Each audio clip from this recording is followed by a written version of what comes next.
it's horrifying. It's sad. And then to hear some of the witnesses describe actually what happened, it's just surreal in and of itself. This young man right here, they didn't mention his name. I don't know if he mentions his name, but let's just start with him as he describes what took place and how him and his friends had just gotten there. And before you know it, they don't have a chance. Brings you down here today? So I ended up coming down here for New Year's with a couple of friends. You know, just supposed to be for a few hours, you know, just chilling. Wasn't even gonna drink, just have a nice time. Because we had to drive back. We had to drive all the way back to Gulfport. So gets a little bit into the night. The night is still so fresh. We literally just got there. We're barely dancing, barely doing anything. You hear the screech of tires. And when I turn my head around, there's like a Yukon or Escalade or something just barreling down the street, bro. I kid you not, like real life horror movie. Everything the car is hitting, it's getting thrown. It's getting thrown up into the air and away and just, or under the car. I didn't look hard enough to like see anything too much, but when I did see it, so it was me in the middle, my friend in front of me, and I had another smaller friend behind. So when I ended up did see, me and the friend that were in the front ended up, you know how the bars have the divots, the cutouts. Yeah. So apparently he's coming up all onto the sidewalk and all that, but by that time we had already made it inside the divot, or is what I thought. Until once we get inside the divot and the car passes, I turned around to like look who's all in here because it was supposed to be 3 of us. I turn around to look who's all in here, and I don't see my friend. And I just start screaming and yelling, and I'm like, nah, where are you? And I turn and I look in the street, and her right leg is flipped like horror movie style over her back, and it's just blood and like it was just blood. And I turned to look down the street, and there's just bodies littered throughout the entire street. Like I kid you not, like broken bones, legs, necks, and it's just all down the street. People just sitting there bleeding, bro, bleeding. I saw you on the phone. I mean, were you trying to get in touch with your friend? Have you been able to get in touch with her? No, I haven't. The friend that didn't, that made it into the divot with me, I haven't been able to get in touch with her. I have no idea where she's at, like, because they started shooting as well. Yeah. So after the car accident, we run over to, like, help our friend. And then afterwards, you hear, bah, bah, bah, bah, bah, bah. They just get out of the car and they started shooting. So I took off running, and she took off running another way. So I haven't been able to find her since.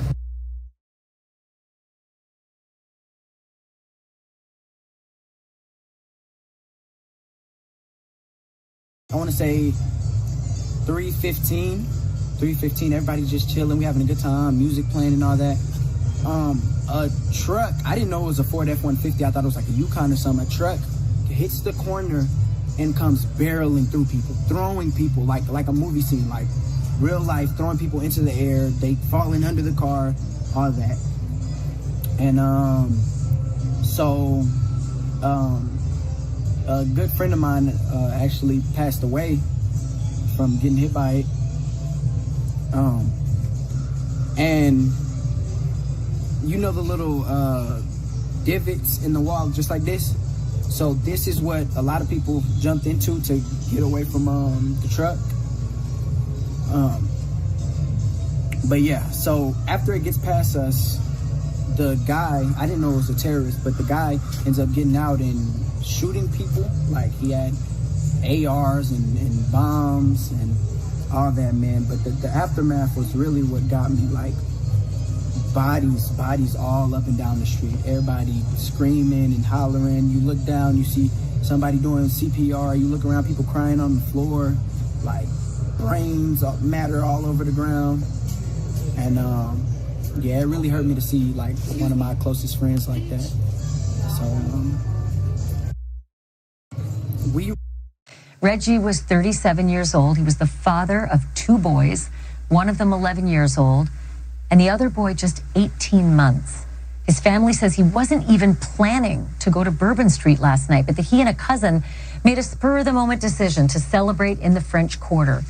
He actually sent a Happy New Year text to family members just a few minutes after midnight. I'm joined now by Sherelle Robinson Jackson and Travis Hunter. They are Reggie Hunter's first cousins.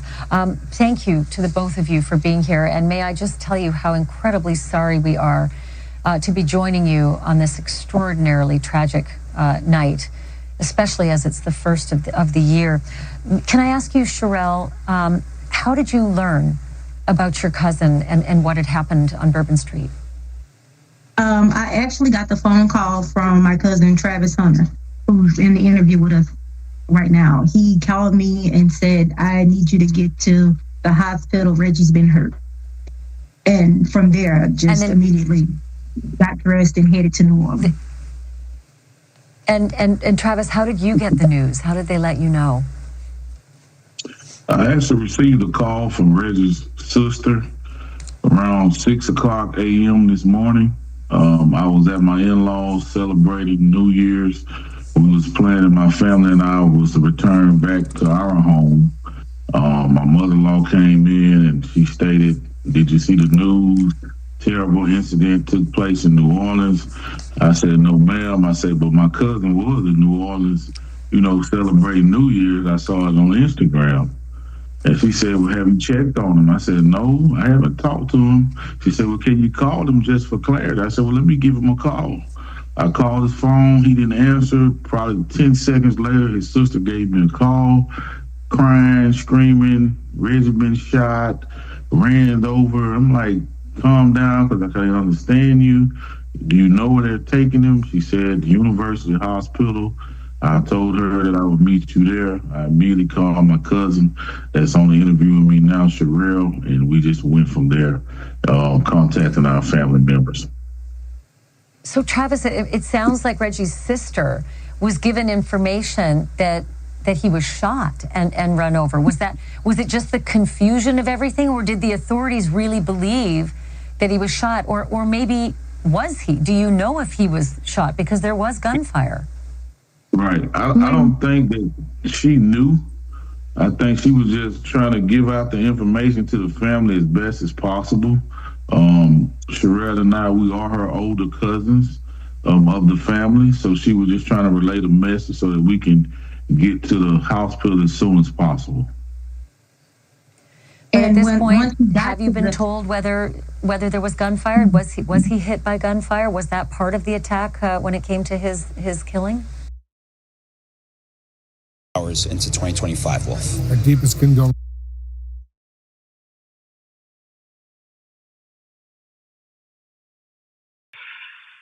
Vinny checking down the Bourbon.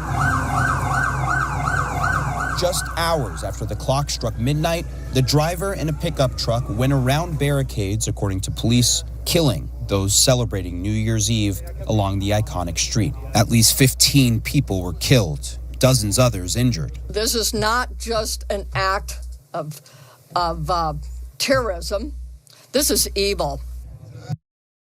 Now at 10, the search for answers after a deadly New Year's Day terror attack on Bourbon Street. Our hearts are with the people of New Orleans after the despicable attack that occurred in the early morning hours. The suspect, a Texas-born military veteran and former real estate agent from Houston who may have been radicalized. An ISIS flag was located on the trailer hitch of the vehicle, and the FBI is working to determine the subject's potential associations and affiliations with terrorist organizations. The attack forcing the delay of the Sugar Bowl in New Orleans to tomorrow, now with more security than ever. That facility in this city is safer today than it was yesterday. This as we begin to learn the names of some of the victims. KHOU 11 News at 10 starts right now.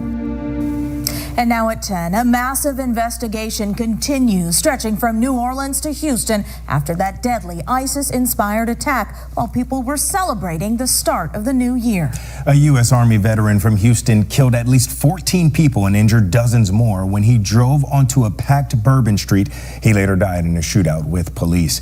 Here is a live look at Bourbon Street in New Orleans, courtesy of EarthCam. This location would normally be loaded with tourists, but instead, now just a few members of law enforcement that you see there as the area remains blocked off due to the ongoing investigation. Officials say the attacker drove around law enforcement to get onto Bourbon Street, less than a mile away from the Superdome, where the Sugar Bowl was supposed to take place tonight. The college football playoff game has since been pushed to tomorrow afternoon. The attacker has been identified as 42-year-old Shamsuddin Jabbar, a U.S. Army veteran from Houston. He was killed during a shootout with police where he injured at least 2 officers. The FBI says Jabbar was carrying an ISIS flag, a long gun with a suppressor, a handgun, and at least 2 improvised explosive devices. Officials believe he did not act alone. And we have team coverage for you tonight, and we begin with our Matt Doherty, who joins us live from New Orleans. Matt, what are you seeing out there? Well, the mayor has asked people to avoid the French Quarter tonight, as much of it is still an active crime scene. The city is on edge. A somber tone fills the streets of the French Quarter tonight. A place that would normally be filled with crowds on New Year's Day, Jackson Square is essentially deserted. The mood is dead. We're right here. This is happening right here where we are. I mean, we were 10 blocks from it. Mary and her husband came from Iowa to celebrate New Year's Eve in the Crescent City. It's still hard for them to believe what happened. They just don't never think that's going to happen to you. At about 3:15 this morning, authorities say 42-year-old Shamsuddin Jabbar made it around the police blockade on Bourbon Street. He raced down the street, driving into the crowd. 14 people were killed and dozens more were injured before he was killed in a shootout with police. Today, officials were questioned as to why the metal barriers installed back in 2017 to block through traffic along Bourbon Street were removed. Because the city of New Orleans is hosting Super Bowl this year, it gave the city of New Orleans an opportunity to go further and deeper with infrastructure improvements. Bollards were not up because they are near completion, with the expectation of being completed, of course, by Super Bowl, way before Super Bowl. Several streets northeast of the French Quarter, a fire broke out at a home in the St. Roch area where authorities say the suspect had rented an Airbnb. Tonight, they say they found explosives and bomb-making material inside the home. The city remains on edge tonight, where each firework pop is given a second thought. A place that's been tested by tragedy so many times in the past is being tried once again.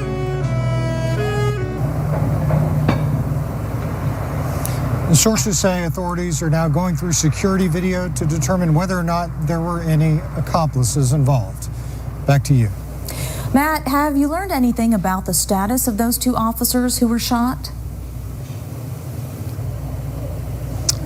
Actually, a council member spoke about that earlier today. He says that he spoke with both of those officers and they appear to be in high spirits and they are both expected to be okay.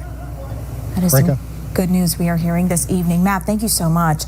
And new tonight, we are learning the names of some of those victims of the attack. They include 18-year-old Nikria Cheyenne Dado, 21-year-old Hubert Gothro, 25-year-old Matthew Tenedorio, 28-year-old Nicole Perez, 27-year-old Tiger Betch, 37-year-old Reggie Hunter, and Kareem Bawadi. And tonight we know the suspect was living in Harris County. Several law enforcement agencies, including the Harris County Sheriff's Office and the FBI, have blocked off the area believed to be his home. The home is along Hugh Road, just off T.C. Jester Boulevard. Amanda Henderson has been in that area all day long, and she just got an update from the local FBI agents. Amanda, what are those agents sharing with you? Well, tonight, the biggest thing is that this is going to be an ongoing investigation for quite some time. This area has been blocked off for hours, and no doubt that will continue into the morning. But significant updates when it comes to the home that they're looking at. Tonight, the Harris County Sheriff's Office and FBI Houston say that they are continuing a court-authorized search at the location. They also made something else crystal clear. No one in this area, including anyone who could have been in that home, is under arrest at this time. A sea of first responders have zeroed in on a North Harris County home believed to be connected to the Bourbon Street attacker, Shamsuddin Jabbar. Neighbors off of Hugh Road left stunned. Like normal person, like simple person. The responding agencies include the Harris County Sheriff's Office and Houston FBI. They have blocked off entry into the neighborhood while trying to get any clues on why Jabbar drove through a packed Bourbon Street in New Orleans early Monday morning. Oh, I just heard about this and I'm scared. In the hours after the attack, we learned the truck was rented through an app. The pickup truck owner, who lives in the Pasadena area, confirming it was rented out to someone through the Turo app, but would not comment further. And just earlier this evening, Turo did send us a statement saying that they are heartbroken by the violence and are cooperating with law enforcement authorities, noting that the suspect did not have a criminal background when renting the vehicle, and there were no security threats as a result. In North Harris County, I'm Amanda Henderson, KHOU 11 News. Amanda, thank you. So who exactly was Shamsuddin Jabbar, the man authorities have identified as the suspect? Our Stephen Goen joins us now from Houston.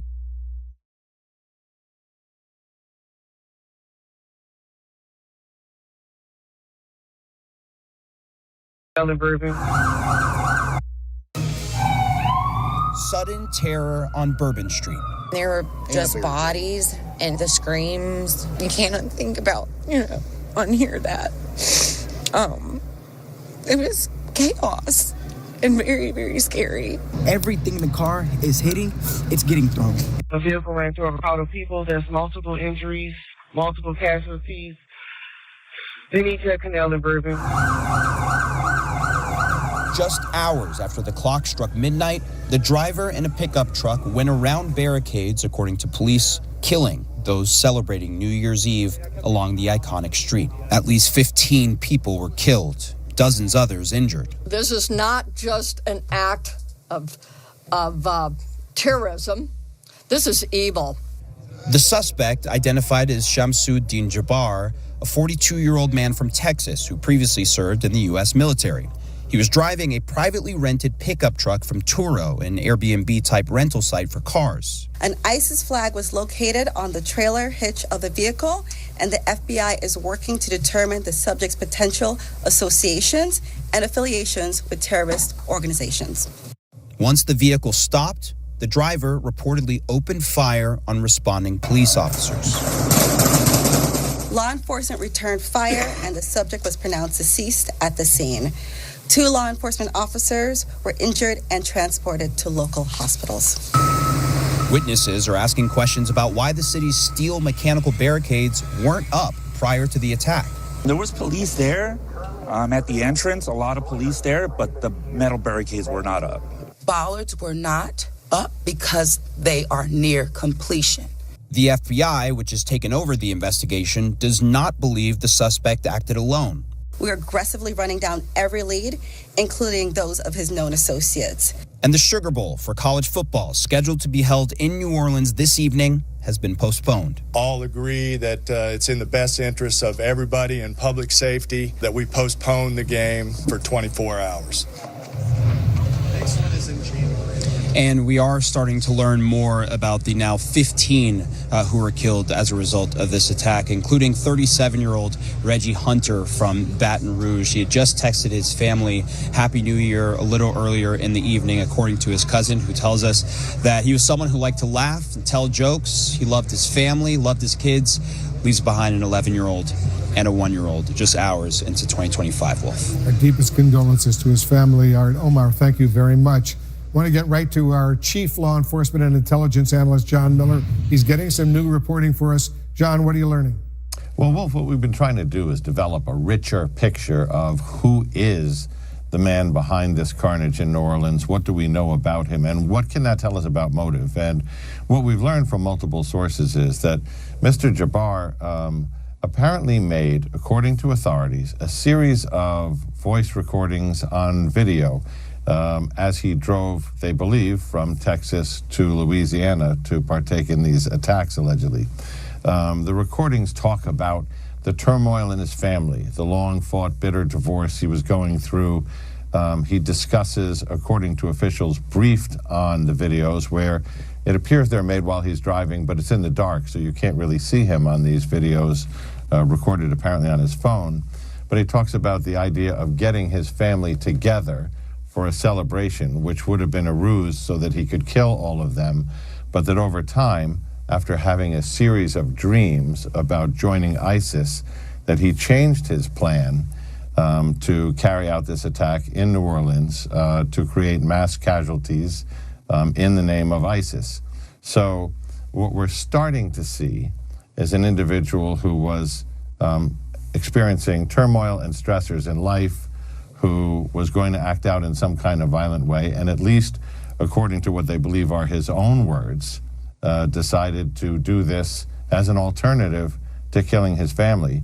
In the recordings, he also has a last will and testament where he divides up what little money he has left after all the financial losses and setbacks he had suffered to family members. So they're beginning to get a picture of what was going on, and it seems to be what was going on in the background of this individual's life that was as much of a driver as any commitment to terrorism. Yeah, John Miller, great reporting as usual. Stand by. I'm going to get back to you in a moment or so. I want to get some more now on the federal investigation from CNN's Evan Perez. Evan, authorities have released a photo of the man identified as the driver of the truck that plowed into that crowd in New Orleans, killed 15 people, and injured dozens of others. That's right, Wolf. And that photograph is being put out there by the FBI in part to try to drive tips from the public. They have asked, they've set up a website, fbi.gov/Bourbon Street attack. They are asking the public to send in any information, any videos, anything about where this suspect may have been over the last.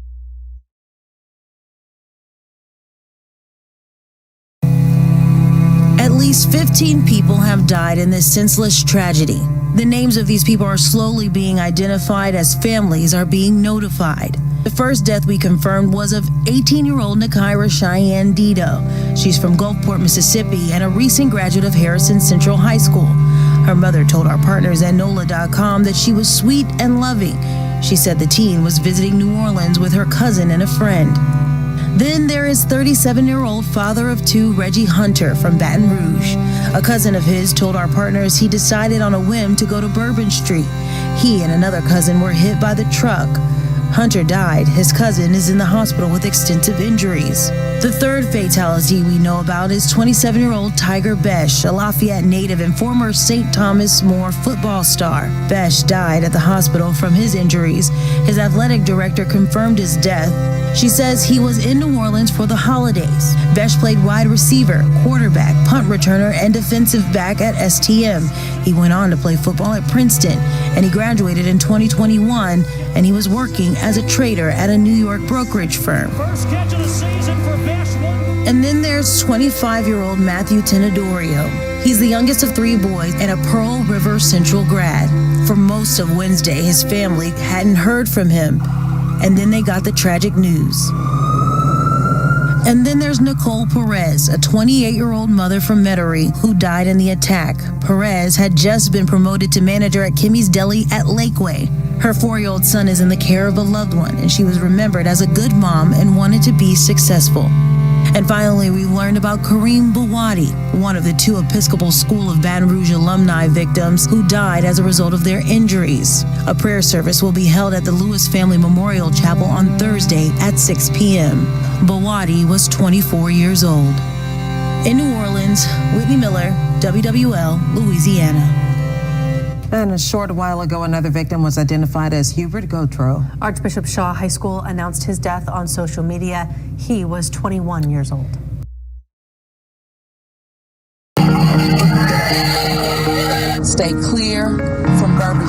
that he was very prepared to inflict horrific pain. Bourbon Street will be shut down. He was hell-bent on creating the carnage and the damage that he did. These folks right here are going to make sure that justice is served. Well, good evening and thank you for joining us as we continue to cover a horrific breaking news story here in New Orleans. I'm Sharice Gibson. And I'm Devin Bartolotta. This all started around 3:15 this morning when a man deliberately drove his truck down Bourbon Street. Right now, 15 people are confirmed dead, and we learned tonight that includes the suspect. More than 30 others are injured. The FBI is leading this investigation while the mayor has issued an emergency declaration for the city. We also know the suspect, Shamsuddin Jabbar, was killed by New Orleans police. Initially, other possible suspects were being sought, but we have learned tonight that they have been cleared. Also tonight, you know, one thing that we haven't really heard are personal witness accounts of what happened out there. And we caught up with someone who was there this morning as this horrific scene unfolded. So let's take a listen to what they had to say.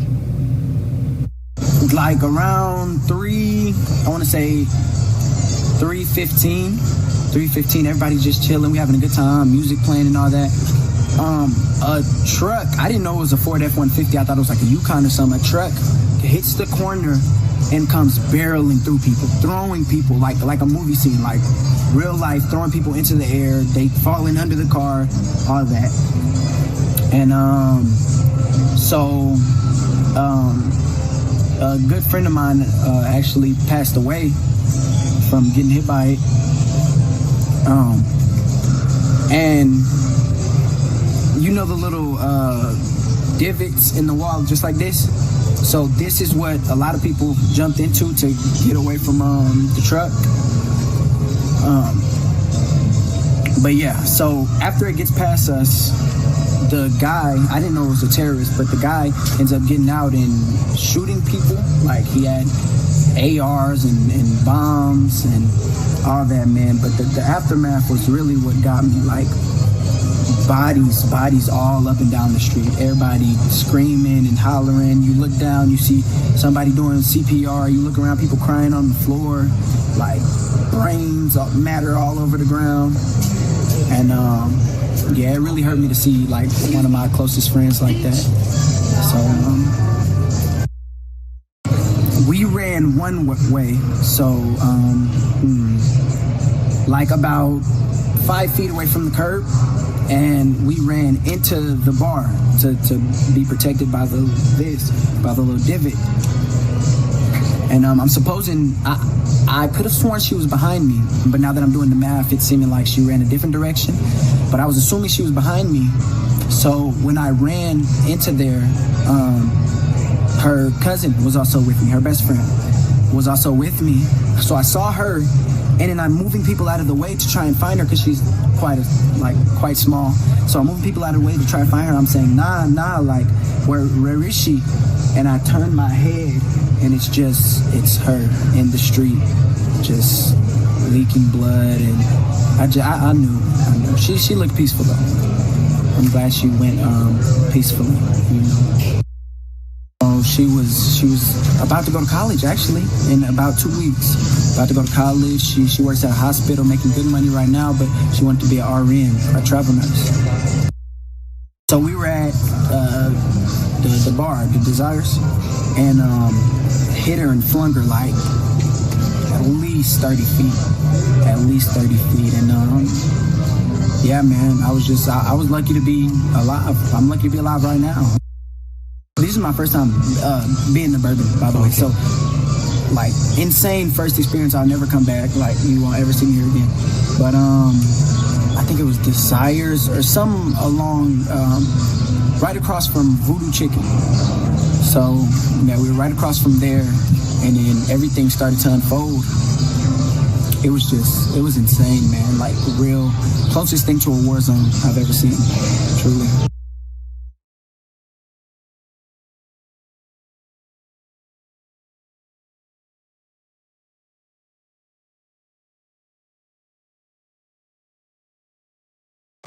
All right, we continue our live coverage from New Orleans of the deadly, just horrific terror attack here that happened early this morning. 15 dead, dozens more injured, and really a city on edge, a city that was supposed to be having a good time tonight. It's actually very, very quiet right now on New Year's Day as everybody grapples with what happened here this morning. I want to talk to two eyewitnesses to this tragic act of terror. I want to bring in Ruth and Jonathan Chavez. They were in town for the Saints game this past weekend. They were out last night. They were on Bourbon Street when all of this went down. Thank you both so much for being with us. I feel for you guys. I mean, I can't imagine what this was like. Ruth, just walk me through it, because I haven't heard anyone do that yet. Walk me through what happened from the beginning. Okay, we were out on Bourbon Street and we were having a great time, and because my son is only 17, there was a lot of places they wouldn't let us in, so we mostly stayed on Bourbon Street, and we were having a great time, and it was kind of winding down, and at the end of the night, and we ended up going inside of a bar that had live music, and within a few minutes that we were in there, we heard really loud gunshots, and everybody was running, and the people in the business we were at, in the bar we were at, they locked the doors and they shut us in there and they made us get down. And I think that's what saved our lives, because if we were out on that street, we would have definitely been shot. And by the time we came outside, that's when we saw the truck that was crashed. We saw the EMS working on a young man, and they were working on him for so long trying to save him, and he was not breathing, and I was just in tears because there's nothing we can do but just stand there and watch. Yeah, I've seen so many videos that we can't show on TV, but that people took, where there was one where someone just panned almost 360 right afterwards, after they killed the terrorist, and you could just see paramedics all over the street doing chest compressions on people. Yeah. What was it like, Jonathan, when you came out of the bar? What did you notice? I noticed, a lot of people running. That was one of the first things I noticed. And then when we went outside, we were one of the first people out there. The cops really wasn't there, they haven't even put the tape up yet. Just everybody, they were just working on each other, and it was really scary to be there with my mom, because if we would have been out there a minute before or something, that could have easily been us. That could have, but it was just really scary. And like I said, it was very sad, because to begin the new year off like that, and such a fun place in New Orleans, it's pretty sad. So, and to be there with my mom also. We're so glad to be alive today. Yeah, I mean, I can't imagine being with my mom and going through something like that. And I hate that you guys have to have this memory now of New Orleans. Ruth and Jonathan Chavez, really appreciate you both coming on. I know you've now left town. You're on your way back home. We appreciate you talking with us tonight. Thank you. Of course, thank you guys, and prayers to all the families that are affected with this horrible tragedy. You guys have Happy New Year. Yeah, absolutely. We don't want to. Yeah, thank you. You too. It's hard to even. I mean, I've almost forgot that it's New Year's Day at this point. This plot, and we also know, obviously, as we've reported previously, that he was an Army veteran. He served in the U.S. Army from 2007 to 2020, both in active duty and in reserve status. He actually deployed to Afghanistan in 2009 for about a year into early 2010. And again, part of the picture, as John was just describing, is coming into focus now for the investigators. A lot of his problems and whatever might have been his motivation to then associate with ISIS, which is clear, according to the investigators, that is exactly what his intent was. Again, is what's driving all of this. Wolf? And I know, Evan, you're also getting clarification from law enforcement officials on possible accomplices.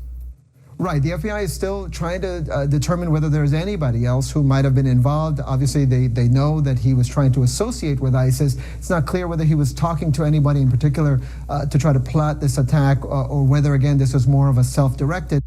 Hey guys, yeah, we are here at Canal in Bourbon, joined with Council President Helena Moreno. What can you tell us right now? We heard from police obviously a few hours ago, but is there any update you can share? Yeah, so obviously, right now working on a lot of security measures, making sure that the game goes on tomorrow at 3 o'clock. I'm very confident in the security measures that are being brought in place. You've heard about the water barriers that are becoming and building different perimeters around Superdome, around obviously areas in the French Quarter as well. Thank you to, of course, state and our federal partners who really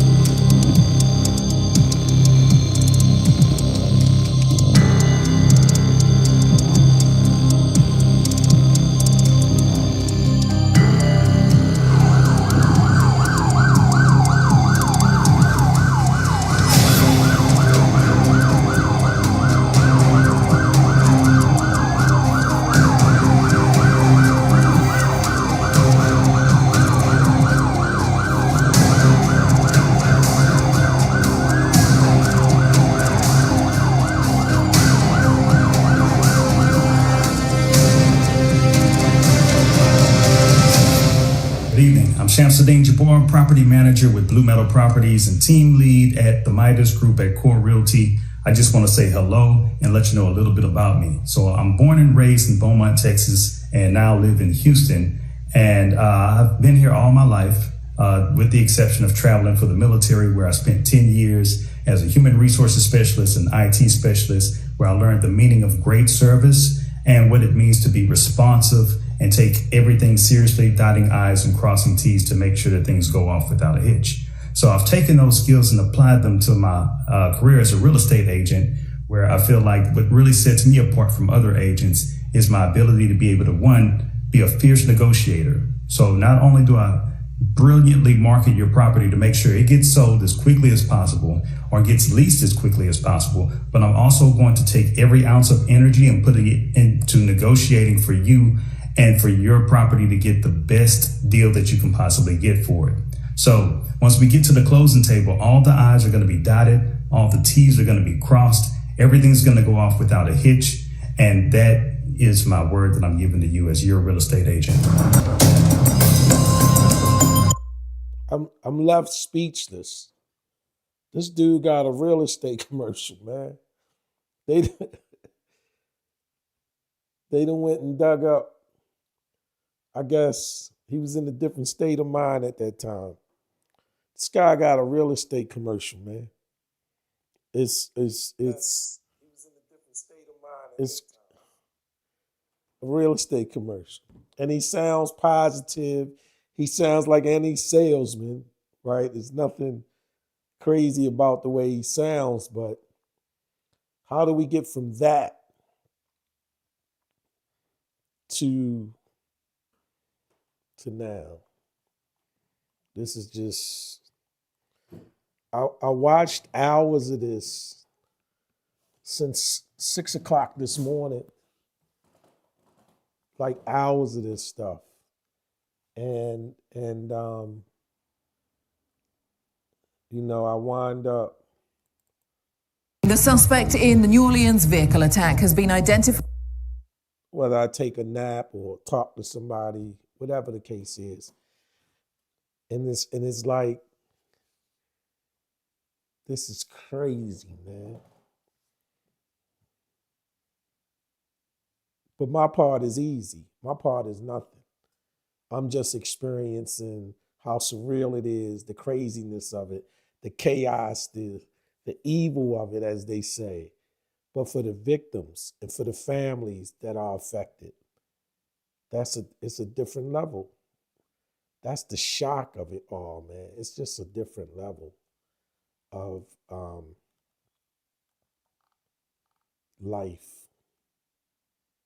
A whole nother level of life.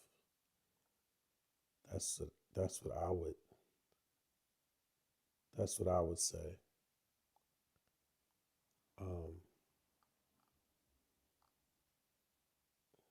It's terrible.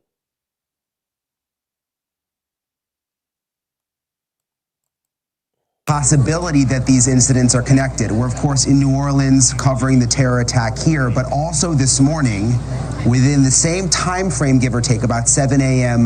Las Vegas time, you had a Tesla truck parked outside the Trump Tower there that exploded. There was a person inside that was killed. There were 7 people out on the street that suffered minor injuries, but there's video of this. I mean, you saw it during the press conference. Look at that. I mean, this thing exploded. It was apparently full of fireworks and mortars. And when you heard President Biden address the nation about 20 minutes ago, I found it very interesting that he didn't only talk about what happened here in New Orleans, he also talked about the Tesla Cybertruck explosion in Las Vegas, and said no evidence right now that they're connected, but that they are continuing to investigate. I want to bring our panel back because I wanted to talk Cybertruck, but I didn't know we were going to do it this soon. Obviously, the press conference popped up, so we wanted to go to it. Tracy, Jennifer, Dan, I want to welcome you back. Jennifer, what do you make of this? Do you think there could possibly be a link here? Well, there's some interesting things certainly going on. First of all, look at the time frame. You mentioned that, obviously the date, but look at the fact that both of these vehicles were rented from Turo. Now, Turo is a little bit more obscure. Not everybody rents from Turo, so I find it interesting that both of the vehicles used in the New Orleans terrorist event and this explosive event were both rented from them. So until we know who actually rented and if there's a nexus with that, we don't know. But another small nugget here, are these eyewitnesses? We know there were eyewitnesses involved in both events. So we're looking now at about 5 similarities in events. Yeah, and you mentioned that app Turo. I'd never heard of it before, but there is an interesting, comparison here. The fact that the suspect here in New Orleans rented that white pickup truck with Turo, and that the person in Las Vegas also used the app. It's basically apparently almost like an Uber. Like you rent other people's cars through this app, and then you're able to drive their car for the day or for a series of days while you rent it. But Tracy, I'm curious what you think about this. I was actually very surprised that President Biden addressed the Cybertruck explosion during his address to the nation. And I expected him only to talk about New Orleans. And I think by pulling in the Las Vegas incident, it's obviously going to make everyone question whether they are connected. It makes me wonder if they know something that they're not telling us right now. I actually agree with you, Brian. And first of all, the one thing I want to say is this is how you have a press conference. It was clear, it was concise, it was transparent, and it relayed, in my opinion, what the threat was. Is it still there? Is it not still there? That's priority number 1. So this, in my opinion, was a very effective press conference. I do think that Biden bringing this up, I think that there is a fear right now in the United States. You have these 2 events that may or may not be connected. And I think what he was trying to do was assuage everyone's fears. But I think the problem that he didn't do, quite frankly, is potentially linked the 2 together. Whether they are or aren't, we obviously don't know the answer to that question. And to Jennifer's point, I wholeheartedly agree. Turo is a much more obscure app. There's only 160,000 cars available in the fleet versus, say, a Hertz, right? If you rent through a Hertz, that has 2.21 million vehicles in their fleet. And so I think when you start putting these pieces together, coupled with the president's conference bringing this up, it really starts to look like this is all connected, whether it is or isn't.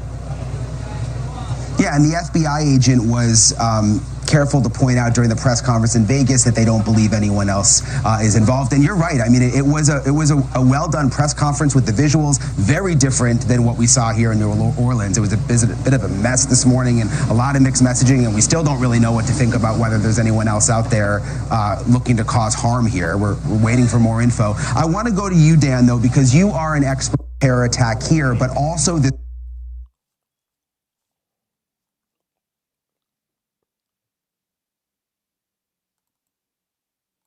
investigating whether there is a link between the deadly terror attack in New Orleans and the Tesla Cybertruck explosion that happened outside of Trump International Hotel in Las Vegas.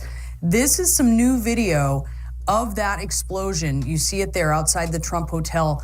The driver of that vehicle was killed, 7 others were injured, and we now know that that Cybertruck was rented in Colorado. We are learning from our John Miller that according to multiple law enforcement officers, this person who died in this attack, the driver of the Cybertruck, has a military background. Now, authorities say they do know the name of this driver, but they are not releasing this person's identity until they notify the next of kin. But they did say that this person rented the Cybertruck in Colorado via Turo, drove the Cybertruck down to Las Vegas, and was in Vegas for about an hour before it pulled in front of Trump Tower in the valet area when that explosion happened. We were able to see video that they released that shows the explosives that were contained inside.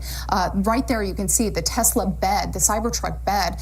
And some of those explosives included fireworks, gas tanks, and camping fuel. And all of that was connected to a detonation device that was controlled by the driver. Now, what's incredible that the sheriff pointed out is that the explosion was really contained to the Cybertruck because of the way that the Cybertruck is built. Accordingly, apparently, the explosion went upwards, not outward, and so none of the glass at the Trump Tower was broken. 7 people were injured with minor injuries, but all of them are okay, and they have been released from the hospital.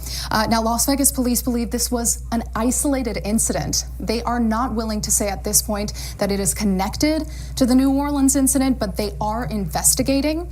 And it is unusual that both drivers did use the Turo app to rent those cars. So obviously this is part of the investigation.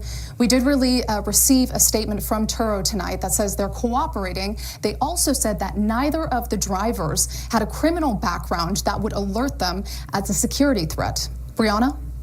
Yeah, lots of questions here. Veronica, thank you for that. With us now, former FBI Deputy Director Andrew McCabe. We have former Assistant Secretary of Homeland Security Juliette Kayyem and former Boston Police Commissioner Ed Davis with us. Andy, you have President Biden confirming tonight officials are investigating whether there's a link between these 2 attacks. So we've talked about some of the similarities. What are the things you're looking at that could point in that direction?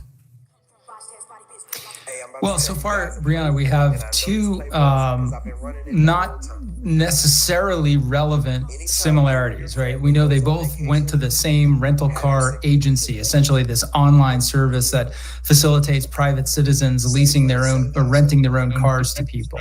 They both use that same service. And we know that they both have military backgrounds. But again, these are things that could easily have been coincidence. That's not to say that these 2 events are not related.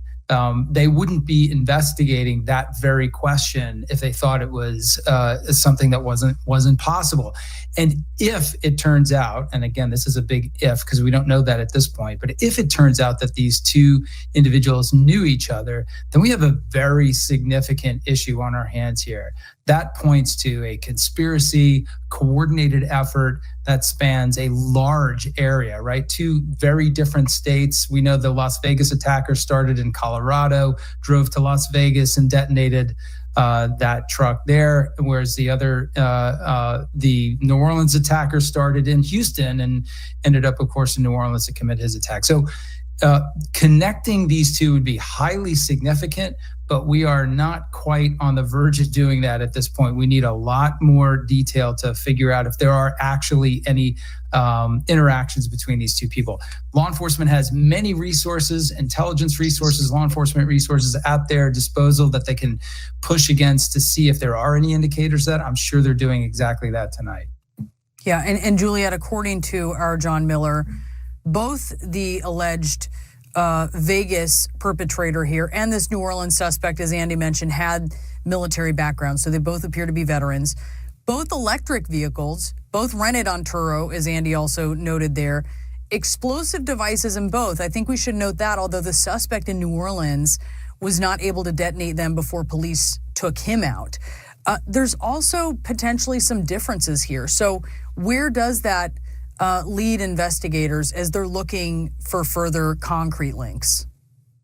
Yes, I think the connections that you and Andy describe, as well as just the fact they're on the same day, not many hours apart, would lead any investigator and any federal entity to determine whether there were linkages. Was there some coordination around timing and methods and means? But there are also a lot of differences. For one, we're also monitoring these developments out of Las Vegas. US authorities launching a terror investigation after Tesla Cybertruck exploded outside a hotel owned there in the Strip by incoming President Donald Trump. One person has died and 7 people were injured in the blast. Surveillance footage that is circulated on social media, it was shown during that police press conference as well, shows that very moment there that the Tesla Cybertruck exploded at 8:39 a.m. local time. Smoke poured out of the electric vehicle as it pulled up. It was there for about 10 to 15 seconds, police said, before the explosion outside the front doors there at the Trump International Hotel. A line of people were exiting the building. First responders were at the scene as well.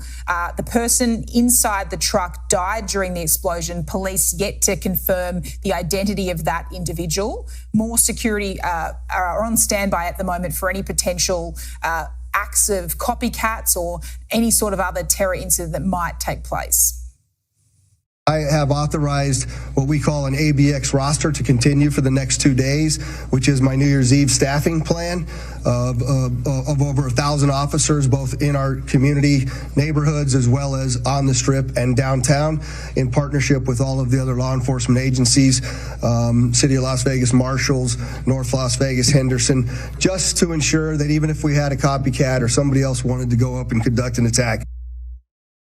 Given the timing of these 2 events, authorities are investigating any potential link between what's happened in Las Vegas and what happened there in New Orleans. There was questions at the press conference to law enforcement about the fact that these 2 vehicles were both rented, both from the same company. But at this stage, the update was that seemed to be just a mere coincidence. Tesla founder Elon Musk, as we know, very close to incoming President Donald Trump, he posted on social media, his platform X today, saying that it appears likely to be an act of terrorism. He says both this Cybertruck and the F-150 suicide bomb in New Orleans were rented from Turo. That's that rental car company I mentioned. And he speculates perhaps that they are linked in some way.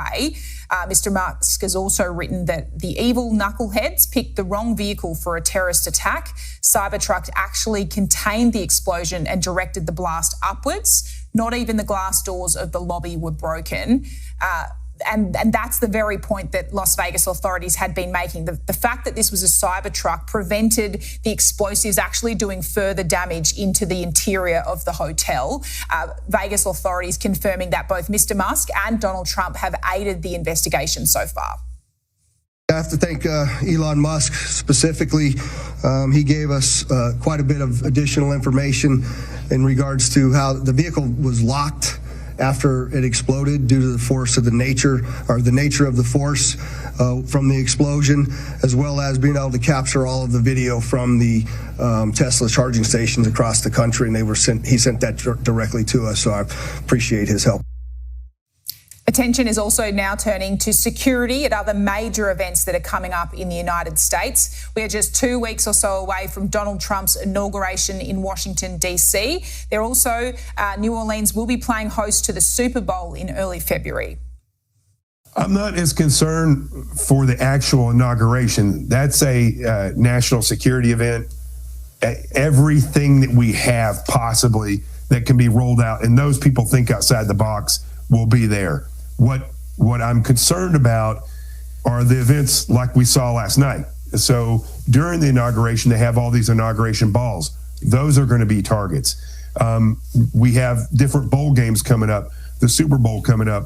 The Super Bowl is not just one game. It's a week of all these different things going on, and to an extent where an entire city is consumed by events around the Super Bowl. That's a soft target. That's a concern.